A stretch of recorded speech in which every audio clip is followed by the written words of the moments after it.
So what we're gonna do is we're gonna need a kettlebell, about 35, 55 pounds, or a dumbbell.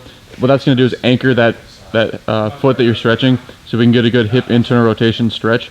So we're actually trying to keep those hips square, facing straight in front. So we're getting an actual hip internal rotation stretch right there. So from here, again, this is the first progression without the band. All we're doing is squeezing that back glute, posteriorly tilting those hips, and trying to drive that hip flexor forward. Okay, so squeezing that back glute.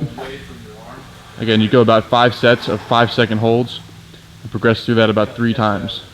Okay, as we progress this, we're going to try to actually move this kettlebell out further and further and further till we're getting about 45 degrees of hip internal rotation, which is kind of a good number to shoot for.